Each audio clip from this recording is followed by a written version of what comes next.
내 눈 들어 산을 보리라. 나의 도움 주가 주시리. 폭풍 가운데 평안 주시네. 주는 내 힘 되시며 주는 내 삶 되시네. 손들어 모든 찬양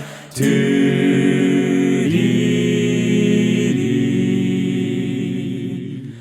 내 눈 들어 산을 보리라. 나의 도움 주가 주시리. 폭풍 가운데 평안 주시네.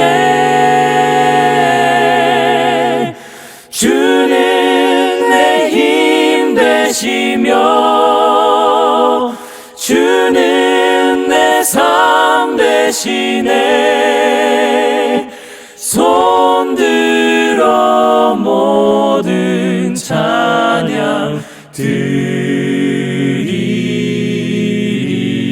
드리리. 주는 내 힘 되시며 주는 내 삶 되시네. 손들어 모든 찬양 드리리. 아멘.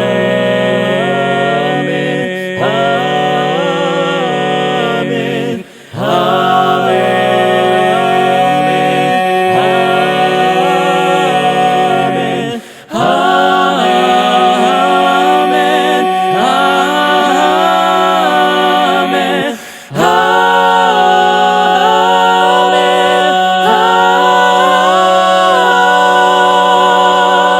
아멘.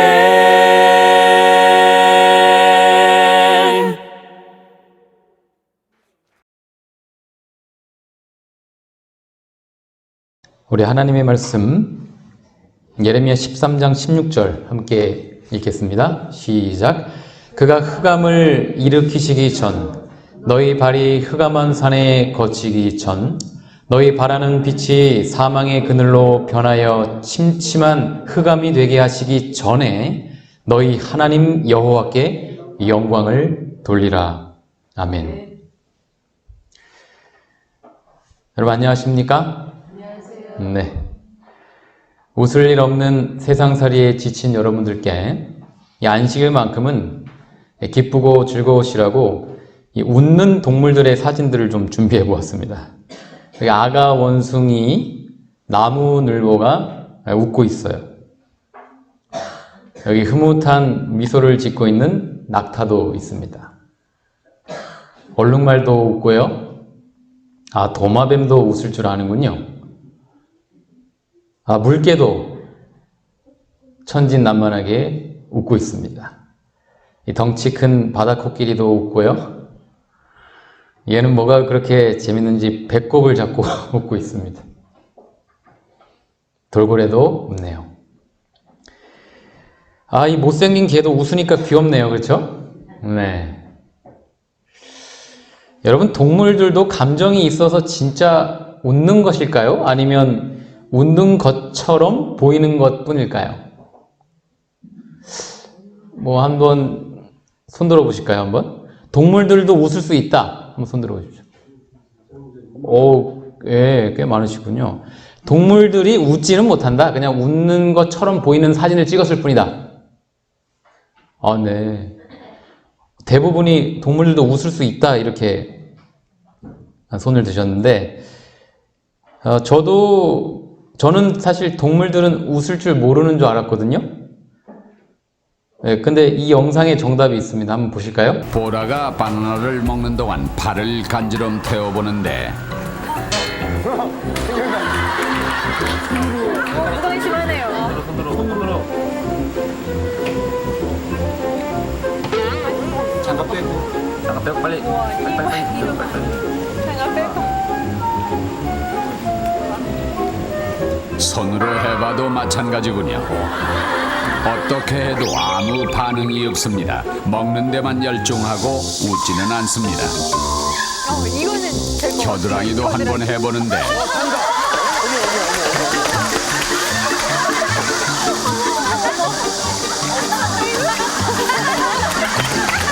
오랑우탄이 해맑게 웃습니다. 오랑우탄도 간지럼을 타는군요. 웃는 모습도 사람과 똑같습니다. 어떡해. 안 귀여워. 이는 안 귀여워요. 더욱 확실하게 보기 위해서 양팔을 올리게 하면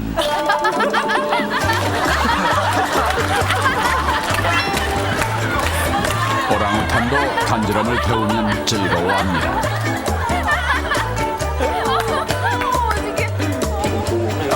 하지만 자꾸 간지럼을 태우면 혼낸다 혼낸다 이제. 하지 말고. 화를 내기도 합니다. 간지럽히니까 진짜 웃네요. 동물들도 웃을 수 있더라고요.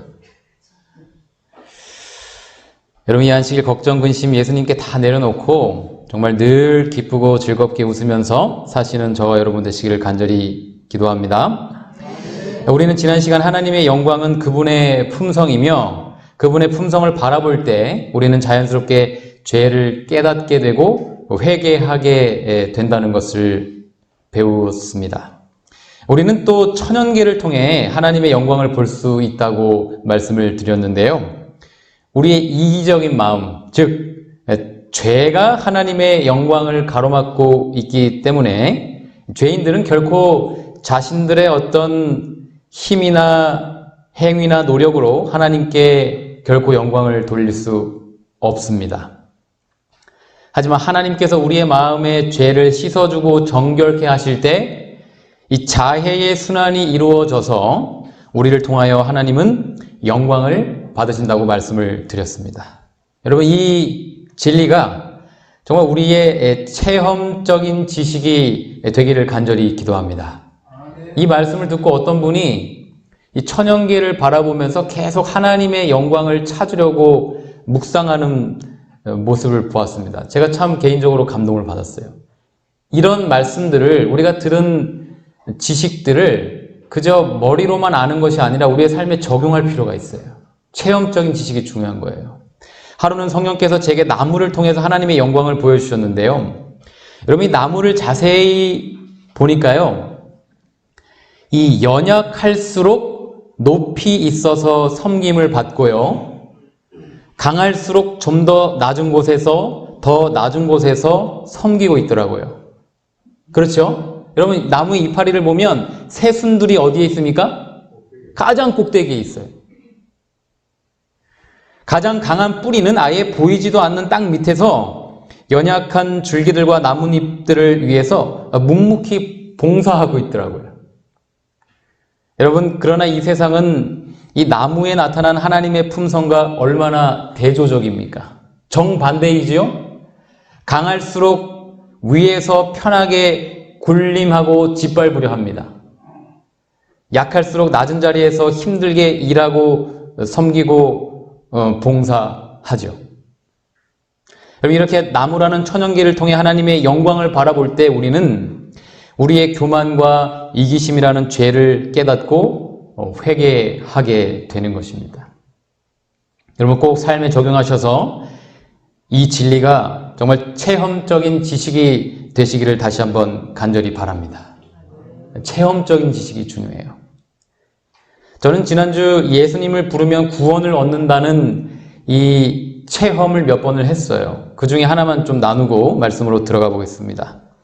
제가 휴게소에서 차를 백으로 이렇게 주차를 하고 있었습니다. 그때 제 앞에 이 차가 지나가고 있어서 제 뒤에 있던 주차된 차에 최대한 가까이 붙여서 주차를 하는 과정이었습니다. 그런데 제 뒤에 있던 차 안에 운전자가 갑자기 고개를 밖으로 내밀더니 갑자기 저를 보면서 야! 뭐라 이러면서 저한테 막 고함을 지르는 겁니다. 저를 언제 봤다고 야라고. 순간 제가 욱하는 마음에 차 문을 열고 그 사람에게 가서 어떻게 해보려고 하던 찰나 예수님의 이름이 생각이 났어요.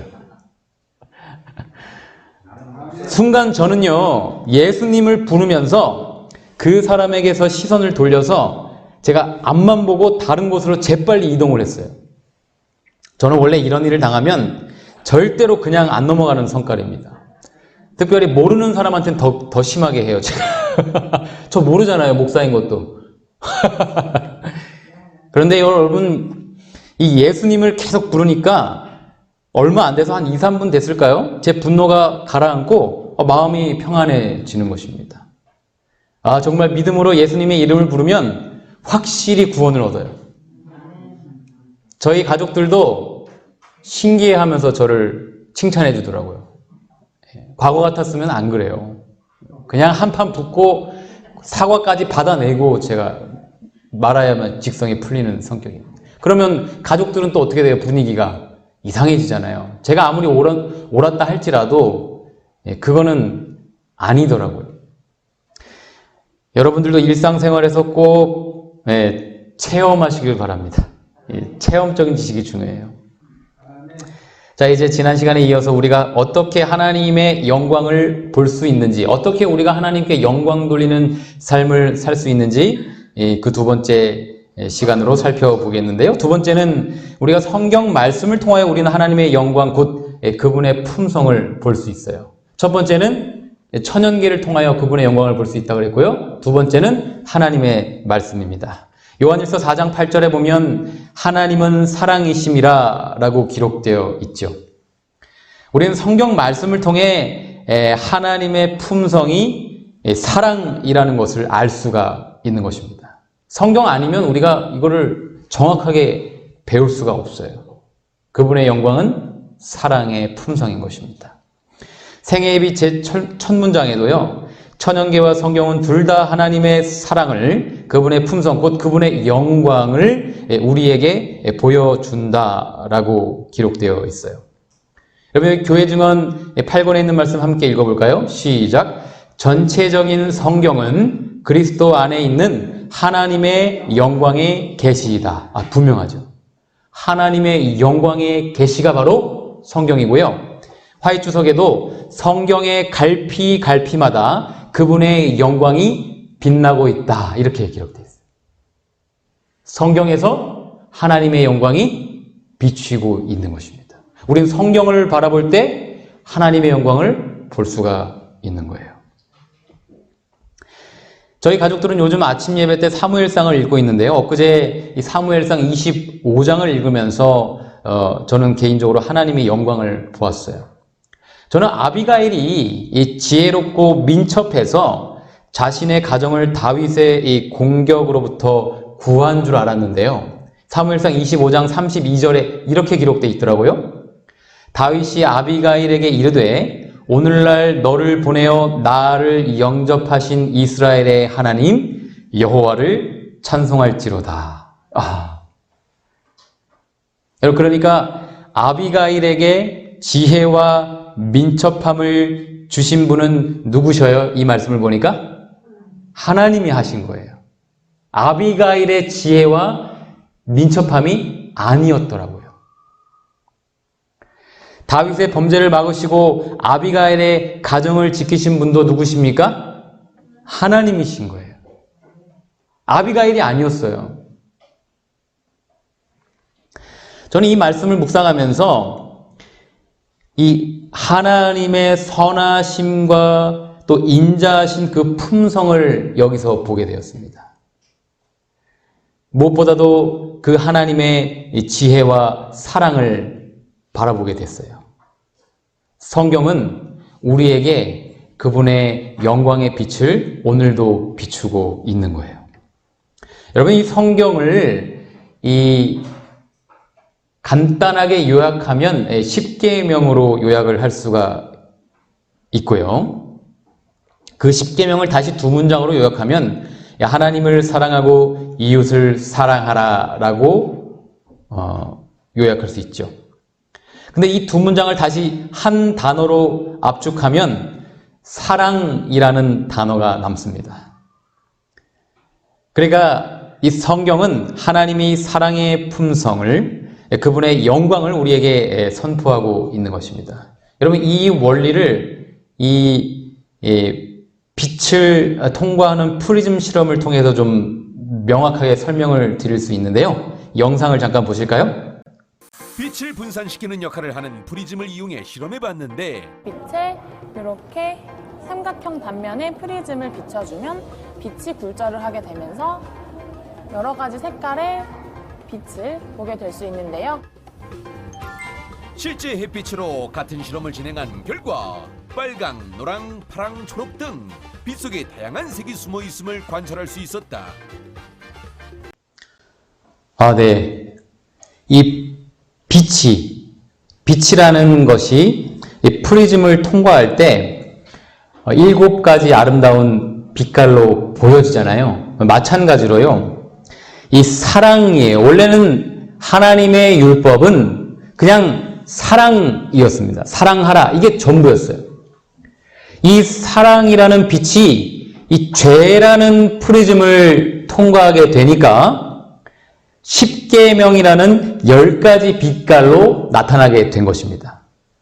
이해가 되시죠? 그래서 여러분 10계명을 요약하면 사랑이라고 요약할 수가 있는 거예요. 성경 전체는 결국 하나님은 사랑이시라 라는 것을 오늘 우리에게 비추고 있는 것입니다. 여기 부조와 선지자에도 하나님의 율법은 당신의 품성의 사본이다 라고 분명히 기록되어 있죠. 모세가 하나님의 영광을 보자 회개했던 것처럼요. 이 하나님의 의의 대원칙, 즉 10계명이 이스라엘 백성들 앞에 제시되었을 때에 그들의 반응이 다음과 같아요. 그들은 전에 없이 죄에 가증한 성질과 하나님의 목전에 있는 저희의 자신의 죄를 통절하게 깨달았다라고 부조와 선지자에 기록되어 있어요. 그러니까 사랑이라는 율법이 그들에게 비추게 되니까 그들의 마음에 이기심과 교만이라는 죄가 깨달아진 거예요. 즉 하나님의 말씀을 통해 그분의 영광을 바라볼 때 우리는 회개하게 되는 것입니다. 다시 한번 말씀드립니다. 회개는 우리의 힘으로 우리가 막 쥐어짜서 하는 게 아니라 하나님의 영광을 바라볼 때 자동적으로 우리에게 경험되는 열매가 바로 회개예요. 여러분, 여기서 우리는 율법이 주어진 목적을 분명하게 깨달아 알 수 있어요. 여러분, 율법은 우리의 죄를 깨닫게 해주는 것이지 우리의 힘으로 잘 지켜서 구원을 얻으라고 주신 것이 결코 아닙니다. 많은 사람들이 10계명을 구원에 이르는 10가지 계단이다 이런 식으로 설명하는데 절대 그렇지 않아요. 죄인은 절대로 자신의 힘으로 율법을, 계명을 지킬 수 없습니다. 그래서 여기 갈라디아 3장 19절에 이렇게 기록되어 있어요. 함께 읽어보겠습니다. 시작. 그런즉 율법은 무엇이냐? 범법함을 인하여 더한 것이라. 천사들로 말미암아 중보의 손을 빌어 베푸신 것인데 약속하신 자손이 오시기까지 있을 것이라. 여러분, 여기서 범법함을 인하여 더한 것이라는 뜻이 이 쉬운말 성경에는 이렇게 번역이 되어 있어요. 그러면 율법은 무엇 때문에 주신 것입니까? 죄가 무엇인지 깨닫도록 하기 위하여 덧붙여 주신 것입니다. 명확하죠? 그러니까 하나님께서 율법과 계명을 주신 목적은 우리 마음속에 있는 죄를 드러내시기 위해서 주신 것이에요. 여러분, 이것을 아는 것은 매우 중요합니다.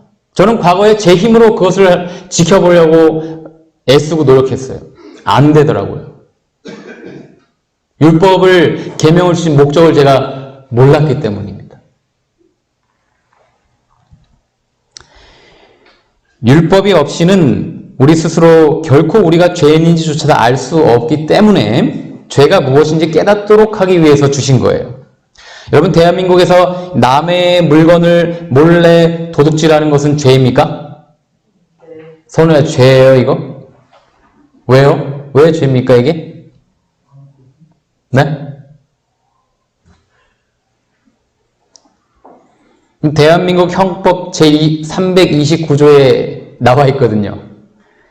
절도, 타인의 재물을 절취한 자는 6년 이하의 징역 또는 1천만 원 이하의 벌금에 처한다. 이렇게 돼 있어요.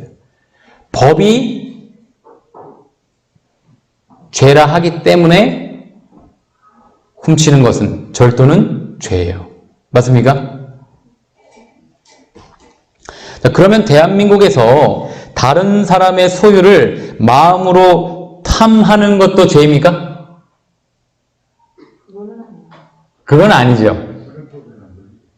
법에는 안 걸리죠. 대한민국 법에는 탐하는 것이 죄라는 것은 없어요. 그렇습니까?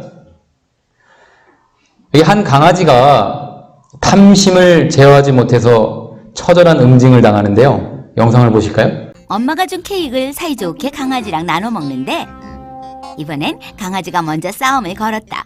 자신의 케이크를 빨리 먹고 현이의 것을 탐낸 게 화근. 즉각적인 현이의 응징. 강아지, 현이 잘못 건드렸다. 예, 여러분, 이 강아지의 양심 없는 행동은 죄입니까? 어떻습니까? 죄 아니에요. 여러분, 동물들은 양심이 없기 때문에 본능대로 행동하는 것은 결코 죄가 되지 않습니다. 동물들은요, 그저 그들의 수준에서 생육하고 번성하면 하나님 보시기에 선해요. 본능대로 살면 돼요, 동물들은.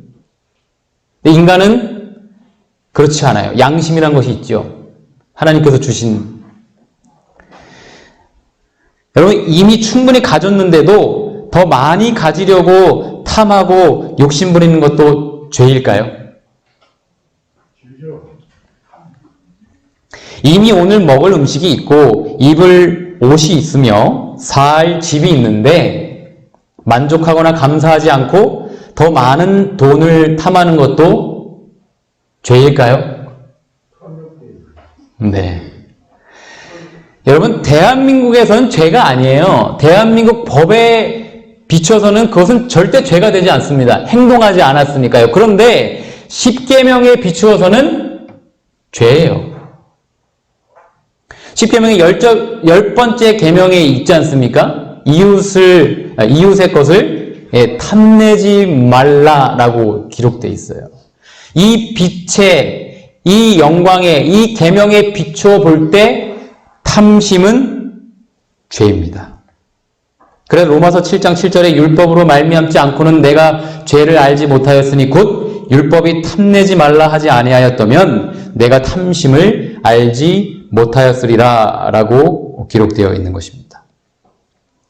그러니까 훔치는 행위는요, 드러난 죄의 열매이고요, 그 마음의 탐심과 욕심이 죄의 원인이고 뿌리인 것입니다. 그 마음에 탐심과 욕심이 없다면 훔칠까요? 훔치지 않겠죠. 그러니까 율법은 우리 마음속에 있는 죄를 드러내는 것인데요, 우리의 마음은 이 어두운 방과도 같아요. 빛이 없어 캄캄하여서 그 방이 얼마나 어두운지 더러운지 깨닫지도 못하고 있는 것입니다. 그러나 우리 마음의 방에 하나님의 말씀의 빛이, 그 영광이 밝게 비추일 때, 이렇게 우리의 마음이 얼마나 더럽고 추한지를 깨닫게 되는 것입니다. 조금 아까 지성이가 저희 안방에 오더니 아빠 방에 왜 이렇게 먼지가 많아요? 그러는 거예요. 제가 그랬습니다. 원래 많아. 그 먼지가 어떻게 해서 보인 거예요? 봤더니 저렇게 빗줄기가 태양이 밝게 쫙 들어오는 거예요. 그러니까 그 빛의 먼지들이 날아다니는 것들이 눈에 보이더라고요.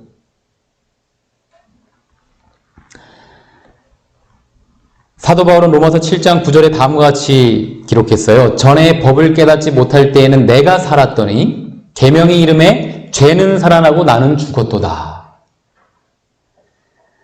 그러니까 율법주의, 즉 자기 의로 교만했던 바울이 법과 계명을 올바로 깨달으니까 본인이 죄인이라는 것을 깨닫게 된 것입니다. 그러니까 율법이 없으면 죄와 나는 하나이지만 계명의 빛 앞에서 죄와 내가 분리되는 거예요. 이것이 바로 여러분 히브리서 4장 12절의 말씀의 의미인 것입니다. 하나님의 말씀은 살았고 운동력이 있어 저의 날선 어떤 검보다도 예리하여 혼과 영과 및 관절과 골수를 찔러 쪼개기까지 하며 또 마음의 생각과 뜻을 감찰하나니.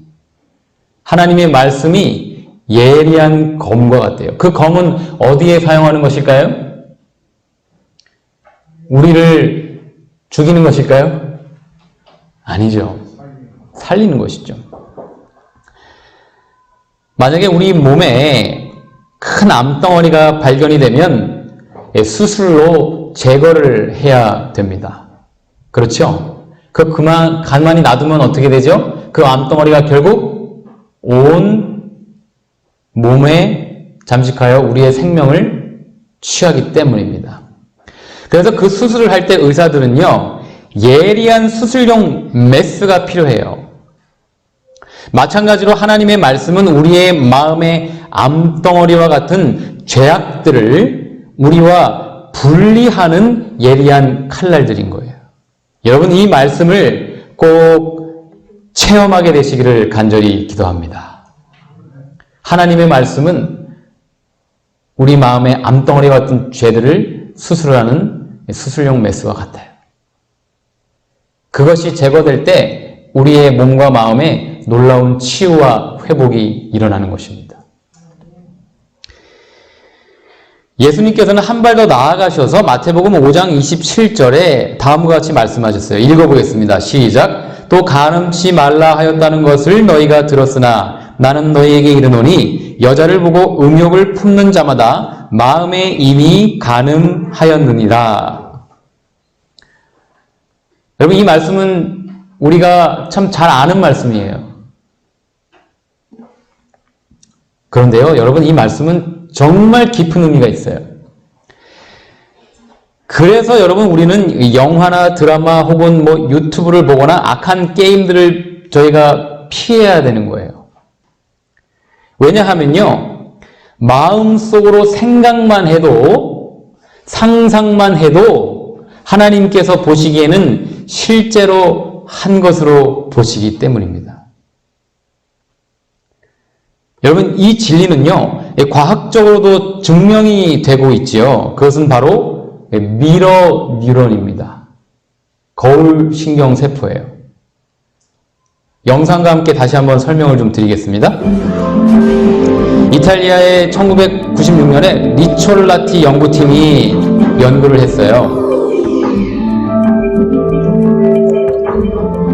이 원숭이가 직접 땅콩을 집을 때 이 뇌에서 저런 반응이 있는데, 다른 사람이 땅콩 집는 것을 바라볼 때도 뇌에서 똑같은 일이 벌어진 것입니다.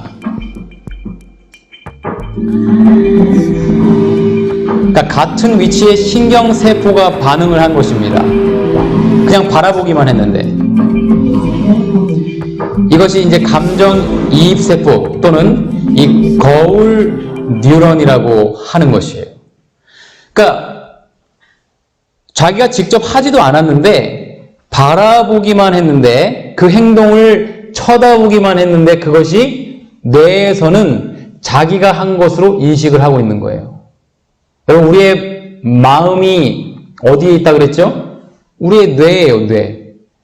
마음속에서 생각하는 것이 행동하지 않아도 실제로 뇌에서 똑같은 반응이 일어나는 거 있어요. 영화나 드라마 혹은 게임을 볼 때에 우리 뇌에서도요, 동일한 반응이 일어나는 거예요. 내가 직접 다른 사람을 때리지 않더라도 내가 어떤 다른 사람에게 폭력을 가하는 영상을 보면 우리 마음속에서는, 우리의 뇌에서는 내가 그것을 하고 있다라고 반응을 한다니까요. 그래서 슬픈 드라마를 볼 때 우리는 어떻게 해요? 같이 눈물을 흘리잖아요. 마찬가지로 폭력적인 게임을 한다. 뭐 그 게임 안에서 막 사람들을 막 어떻게 하잖아요. 그렇죠? 그러면 우리 뇌에서는 내가 실제로 그것을 하고 있다라고 생각해요. 여러분 이것은 과학적으로 증명되고 있어요. 하나님께서 마음의 음욕을 품은 것이 이미 가늠했다라고 말씀하신 게 바로 여기에 이유가 있어요. 성경은 정말 과학적인 책이에요. 점점 더 과학적으로 증명돼 가고 있어요. 마치 거울을 보듯 다른 사람의 표정을 따라하려는 본능은 우리 뇌에 있는 거울신경 덕분입니다. 거울신경은 다른 사람의 모습을 보기만 해도 마치 자신이 똑같이 행동하는 것처럼 반응합니다. 이는 감정을 담당하는 변연계를 자극해 다른 사람이 느끼는 감정까지 함께 느끼기 때문입니다.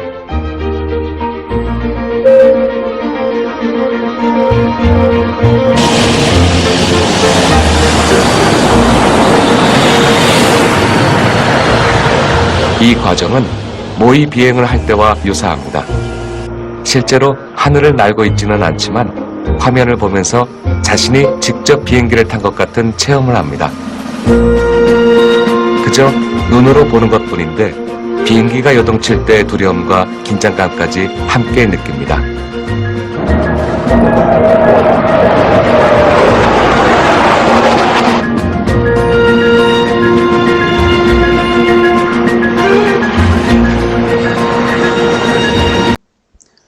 예, 제가 한 번은 친구 집에 놀러를 갔는데 그 친구가 저희 아들들을 위해서 VR이라는 그런 놀이기구라고 해야 될까요? 예, 그런 데를 데려왔어요. 근데 그것은 직접 어떤 놀이기구를 타는 게 아니라 이 눈에다가 VR이라는 그런 기계를 착용을 하고 이제 그 안에 그 영상이 있어요. 영상이 실제로 막 어떤 롤러코스터를 타는 것처럼 막 이렇게 막 움직이는 것입니다. 그리고 의자도 살짝씩 거기에 맞게 이렇게 움직여요. 저는 절대 움직이지 않아요. 그런데 제가 그걸 한번 탔는데 멀미가 나더라고요. 그래서 다시 안 탔어요. 아이들만 더 타고 저는 어지러워가지고 저는 실제로 그 롤러코스터를 타지 않았어요. 그냥 제 눈에서만 그걸 봤을 뿐입니다. 그런데 제 뇌에서는 제가 그걸 탄 걸로 인식을 하고 멀미를 하더라니까요. 그러니까 우리의 마음에서 우리가 어떤 것을 바라볼 때 그 행위를 직접 하고 있다라고 받아들이는 거예요.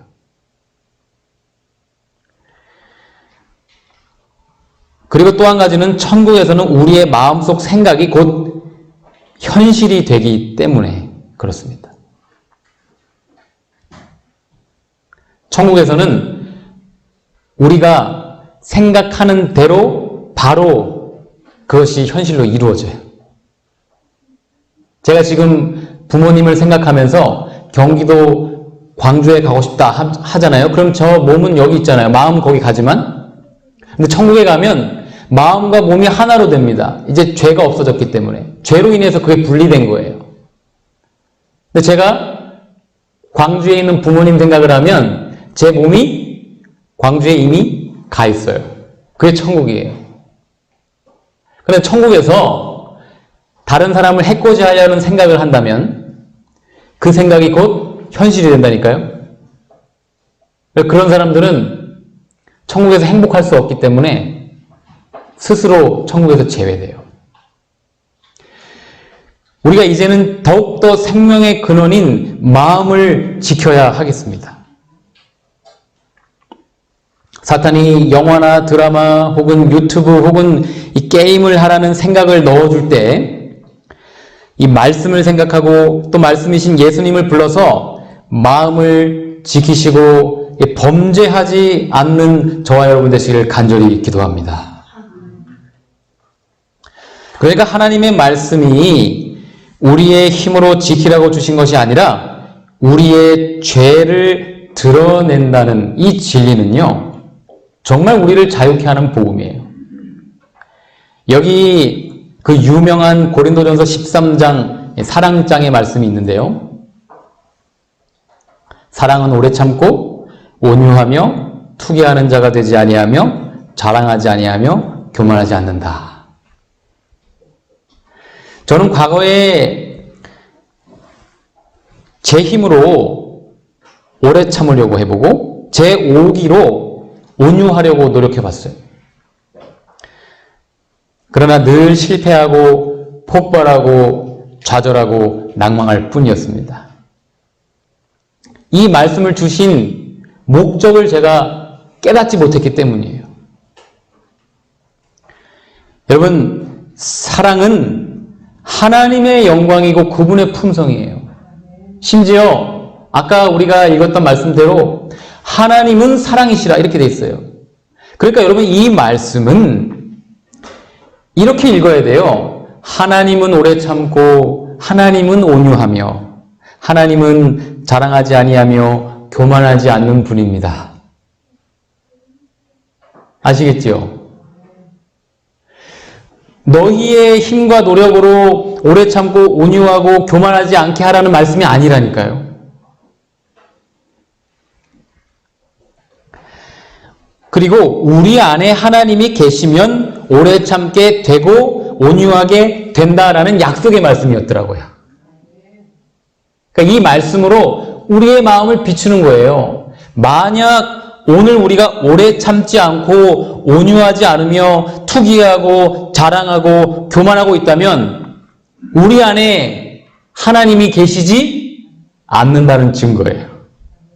이렇게 말씀을 봐야 돼요.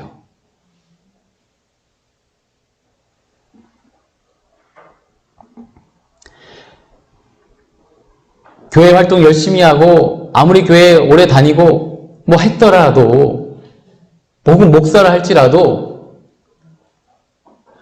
오래 참고 온유하지 않으면 그 안에 하나님 안 계신 거예요. 은혜의 천국 밖에 있는 거예요. 예수님 재림하실 때 구원 없는 거예요.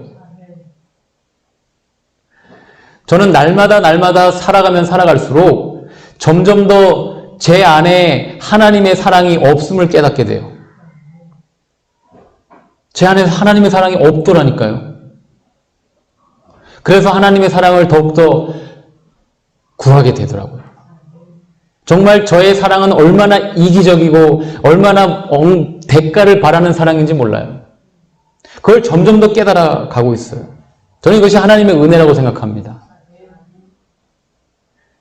여러분들의 마음속에는 하나님이 계신가요? 하나님이 계시다면 오래 참아요. 하나님이 계시다면 온유하다니까요. 우리 안에 하나님 계시면 자랑하지 않고 교만하지 않아요. 말씀은 우리의 마음을 비추는 빛이고 우리의 죄를 드러내길 뿐이에요.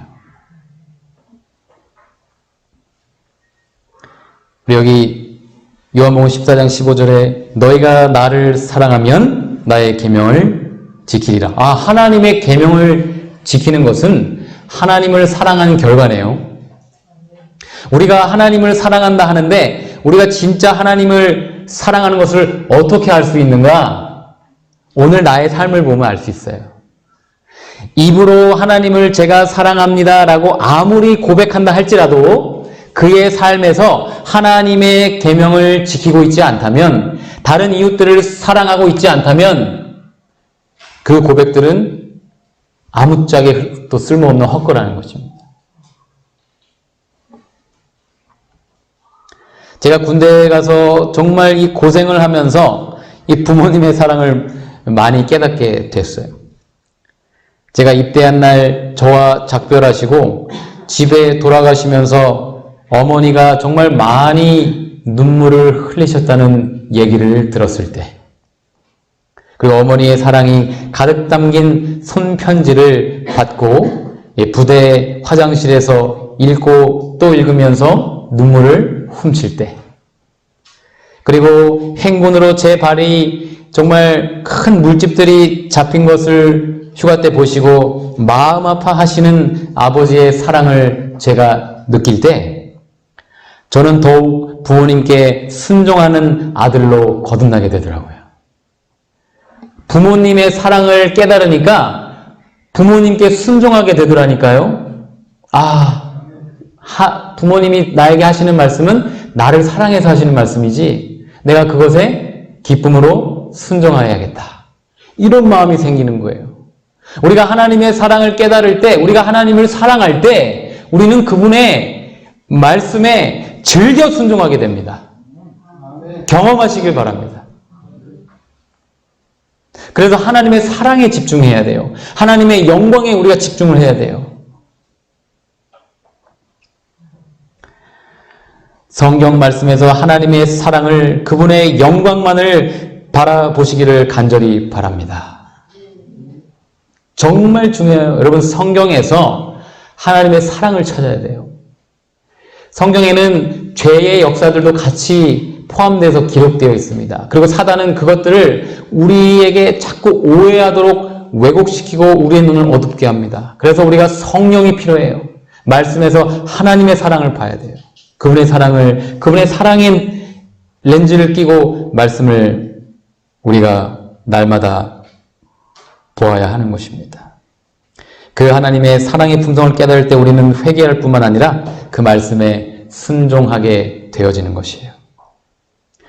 여러분, 이제 제가 십계명을 행함으로 말미암는 의가 아니라 믿음으로 말미암는 의의 관점으로 다시 읽어드릴게요. 하나님을 알면 너는 하나님 외에 다른 신들을 너에게 두지 않을 것이다. 하나님을 사랑하면 너를 위하여 새긴 우상을 만들지 않을 것이다. 하나님을 믿으면 하나님의 이름을 망령되게 부르지 않을 것이다. 하나님을 마음에 모시면 안식일을 기억하여 거룩하게 지키게 될 것이다. 영어로는요, 실제로 이 shall, 이렇게 shall이라고 썼어요. 그렇게 될 것이다 라고 돼 있지, 이렇게 하라라고 기록된 게 아니에요, 사실은. 내 부모를 사랑하면 내 부모를 공경할 것이다. 이웃을 사랑하면 살인하지 않고 간음하지 않고 도둑질하지 않을 것이다. 이웃을 사랑하면 내 이웃에 대하여 거짓 증거하지 않고 내 이웃의 집을 탐내지 않을 것이다. 그럼 이게 십계명의 진정한 의미예요. 하나님의 명령은 곧 약속인 것입니다. 그가 흑암을 일으키시기 전, 너희 발이 흑암한 산에 거치기 전, 너희 바라는 빛이 사망의 그늘로 변하여 침침한 흑암이 되게 하시기 전에 너희 하나님 여호와께 영광을 돌리라. 성경 말씀을 통해 하나님의 영광을 날마다 바라봄으로 우리의 죄가 드러나고 수술되고 깨끗하게 되어서 우리를 통해 자애의 순환이 이루어져 우리 하나님께 영광 돌리시는 저와 여러분 되시기를 예수님의 이름으로 기도하며 말씀을 마치겠습니다. 아멘.